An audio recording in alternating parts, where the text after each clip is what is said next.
Imagine a dinner table in a small, quiet Kentucky farmhouse in the spring of 1861. Two brothers sit across from one another, sharing a final meal that feels more like a funeral than a family gathering. They share the same dark hair, the same deep-set eyes, and a lifetime of memories, but on the chairs behind them rest two very different coats. One is a deep, woolly Union blue, the other is a rough, dusty Confederate gray. Their mother sits in the background, her face buried in her hands, her tears falling onto the wooden table as the silence between her sons grows heavy and cold. This was not a rare tragedy. It was the heartbreaking reality of a nation split down the middle.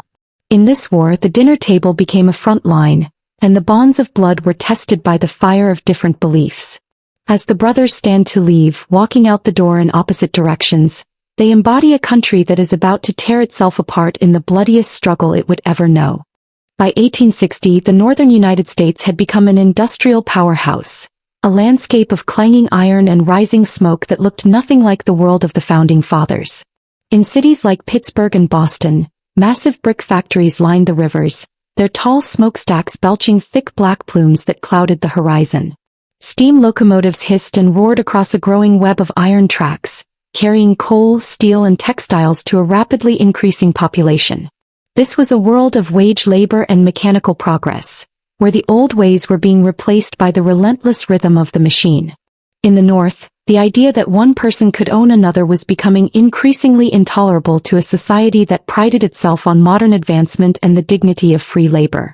The North was moving toward a future that had no room for the ancient cruelty of slavery, and the friction between this industrial giant and its southern neighbor was reaching a white-hot intensity. In stark contrast, the southern United States remained a sweeping agrarian kingdom built on the white gold of cotton. A drone flying over the landscape in 1860 would see a world of grand, white-pillared manor houses sitting proudly on emerald hills, overlooking endless fields that stretched to the horizon. But beneath this thin veneer of southern elegance was a system of staggering human misery. Millions of enslaved African Americans toiled in those fields from dawn until dusk, their labor the literal engine of the Southern economy. To the plantation owners, slavery was not just a business model. It was a fundamental way of life that defined their social status and their very identity. They saw the North's industrial growth and its talk of abolition as a direct threat to their survival. This was an America divided by two completely different visions of the world, two economies that could no longer occupy the same national space without one destroying the other. The tension finally snapped during the presidential election of 1860, a moment captured in the bold, black headlines of newspapers that sent shockwaves through the South. When the tall, gangly lawyer from Illinois, Abraham Lincoln, won the presidency, the Southern states felt they had been backed into a corner. Lincoln believed that slavery was a moral evil that should at least be prevented from spreading into new territories. To the South, his victory was a signal that their influence in Washington was dead and their property was no longer safe. Newspapers across the region screamed of panic and secession, as leaders argued that their only choice was to leave the Union entirely. The textured, yellowed pages of the press became the fuel for a fire that was quickly spreading across the Southern heartland, turning political disagreement into a revolutionary fervor that would soon lead to the birth of a new, separate nation. In Charleston, South Carolina, the excitement of secession reached a fever pitch as the state officially declared it was no longer part of the United States. Under the orange glow of flickering torches, massive crowds gathered in the streets to cheer as a new banner, the flag of the Confederate States of America, was hoisted up the flagpole. Men tossed their hats into the air and women waved handkerchiefs, their faces filled with a revolutionary joy that blinded them to the horror that was coming. They believed they were fighting a second American Revolution, asserting their right to govern themselves just as their grandfathers had done against the British. This secession fever was a contagious fire, jumping from state to state across the South, creating a new government with its own president Jefferson Davis, and its own dream of a permanent slave-holding republic. The first spark of actual combat ignited on a dark night in April 1861, in the waters of Charleston Harbor. Fort Sumter, a lonely Union-held island fortress, became the center of the world as Confederate batteries on the shore opened fire. The night sky was etched with the glowing trails of mortar shells that streaked across the darkness like angry comets. From the harbor, The water reflected the fiery explosions as the fort's walls began to crumble under the relentless bombardment. For 34 hours the shells rained down, turning the fortress into a pillar of smoke and flame. When the Union flag finally came down and the fort surrendered, the talking was over. The United States had officially entered a state of civil war, a conflict that would prove to be longer and more devastating than anyone watching from the Charleston docks could have ever imagined. In the early days of the war, many civilians in Washington, D.C., still viewed the conflict as a grand, exciting adventure rather than a tragedy. When the first major battle occurred at Bull Run, hundreds of well-dressed socialites drove out in carriages with picnic baskets and silk parasols to watch the show from a nearby hill. They spread out blankets and shared wine, expecting to see a quick Union victory that would end the rebellion in an afternoon. But as the smoke cleared, they watched in horror as their neatly dressed soldiers were shredded by gunfire and sent running back toward the Capitol in a panicked, disorganized mass.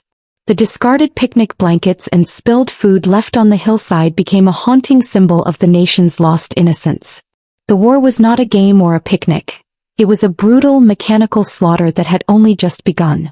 A primary reason for the staggering death toll was the introduction of a new, terrifying bit of technology, the .58 caliber lead mini-ball. This was not a round musket ball of the past. It was a conical aerodynamic bullet that could be fired with deadly accuracy from over 500 yards away. When this soft lead projectile hit a human body, it didn't just pass through. It expanded and flattened, shattering bone into 1,000 splinters and tearing through muscle like a hot knife through wax. Generals were still using Napoleonic tactics, marching their men in long, slow rows across open fields. But the mini-ball turned those rows into nothing more than target practice. To hold one of these heavy, dull gray bullets in your hand was to hold the instrument that would kill more Americans than any other weapon in history. The carnage of the mini-ball was most visible inside the stifling, blood-stained canvas of the field hospital tents. In the aftermath of a battle, these tents became places of unimaginable suffering, lit by the dim, flickering glow of lanterns that cast long, grotesque shadows against the canvas walls. Surgeons, their aprons and arms soaked in deep red blood, worked frantically with bone saws and scalpels to save lives. Because they didn't understand the importance of germs, they often moved from one patient to the next without washing their hands or their tools.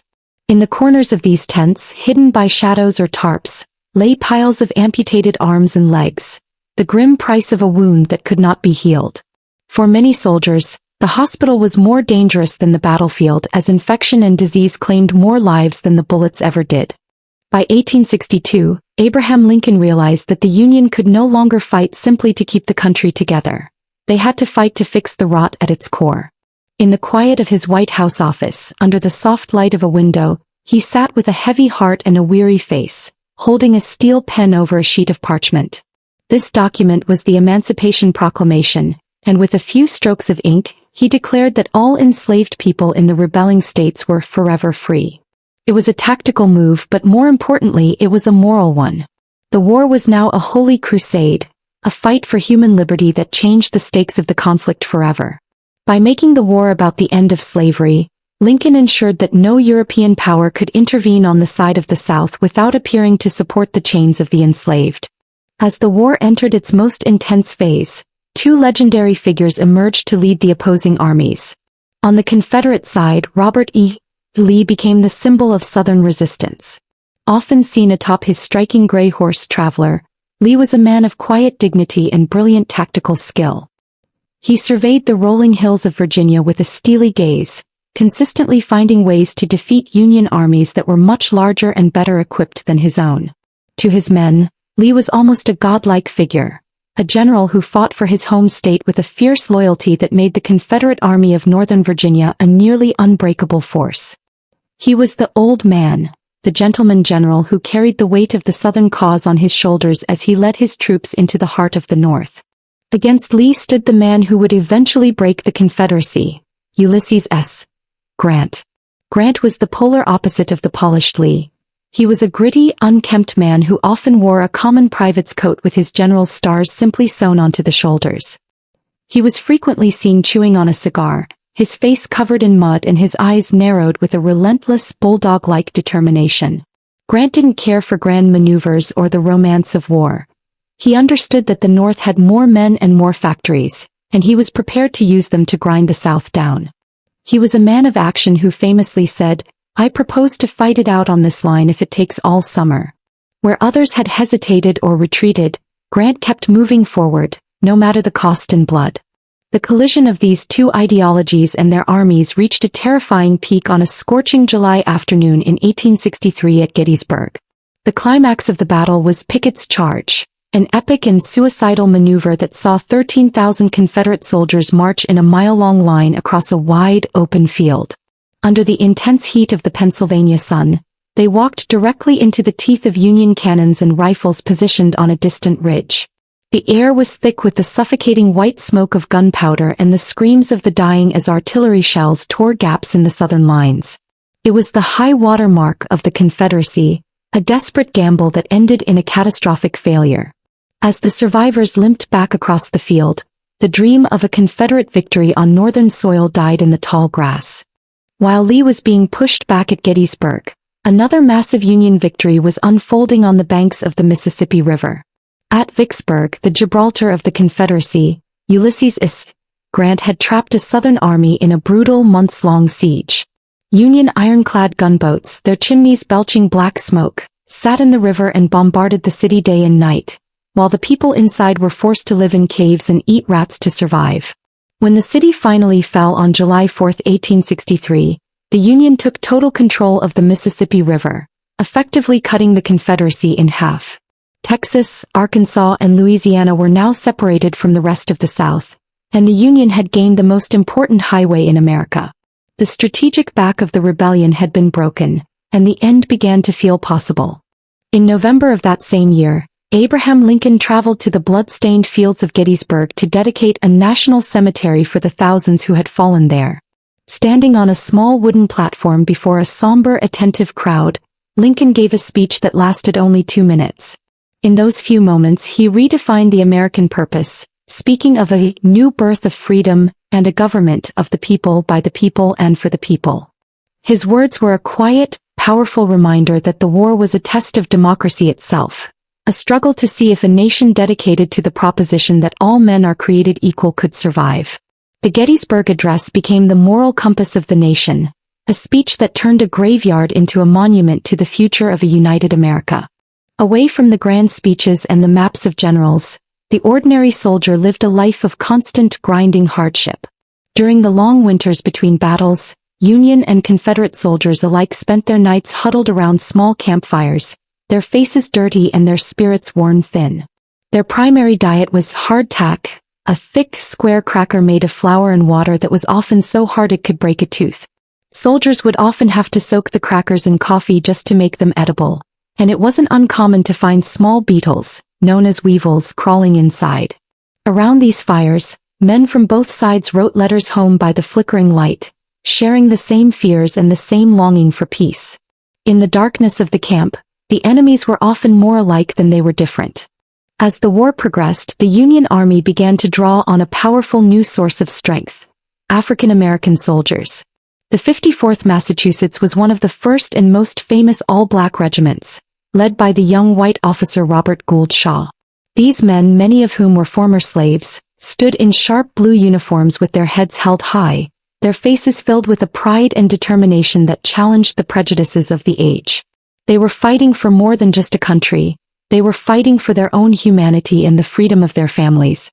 When they led a suicidal charge on Fort Wagner, their bravery proved to the world that black men were just as courageous as any white soldier. Their sacrifice helped turn the tide of the war and the tide of public opinion in the North. By 1864, the Union had moved into a phase of total war, led by General William Tecumseh Sherman.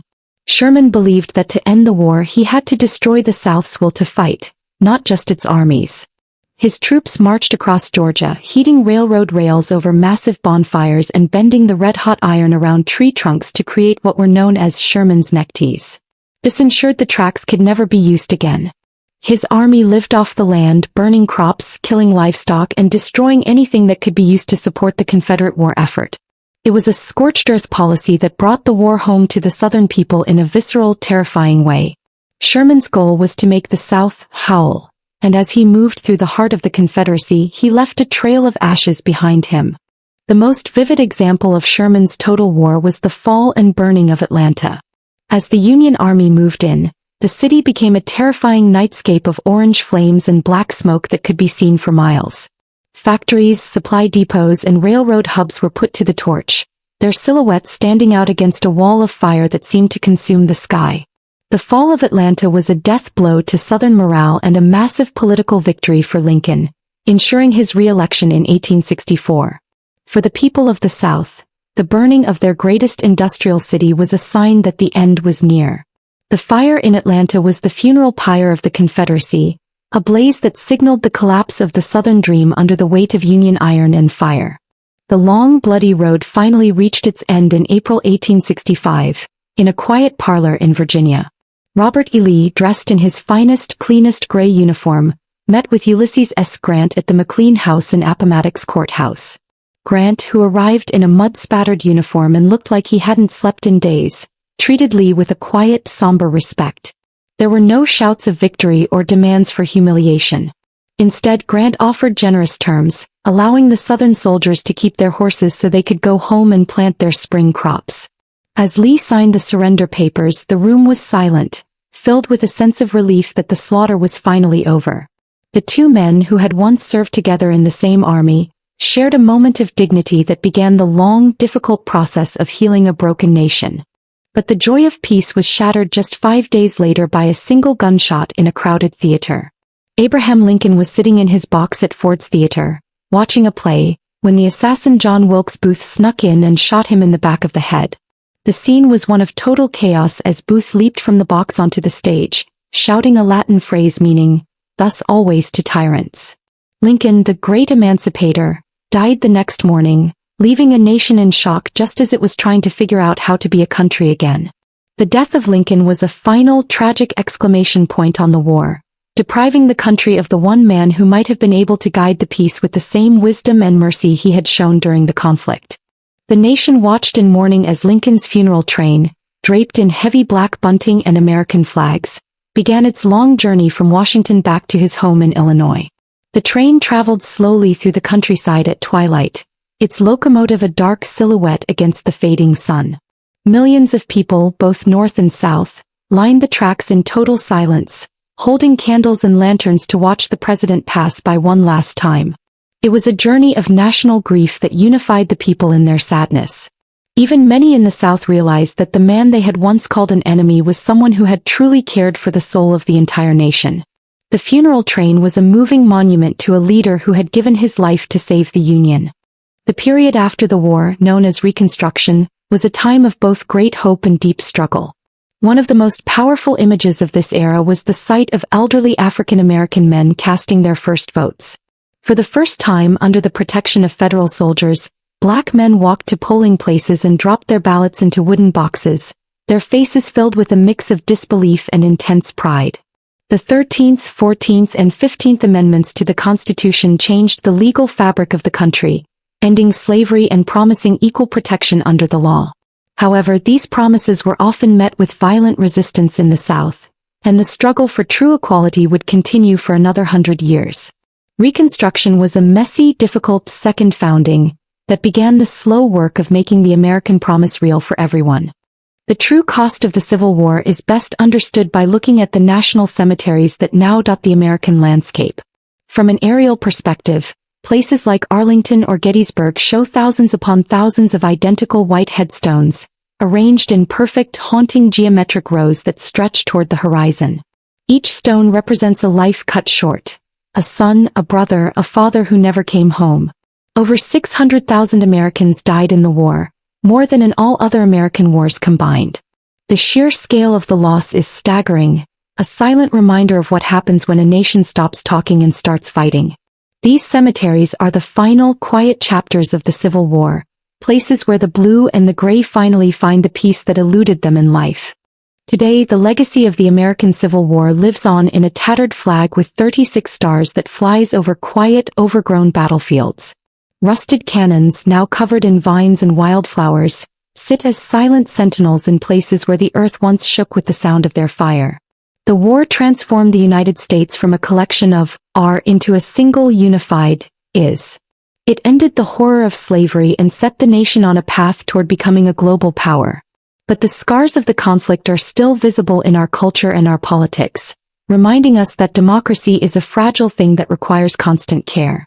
The story of the Civil War is the story of a nation that broke its own heart, but through fire and blood, found a way to beat as one again.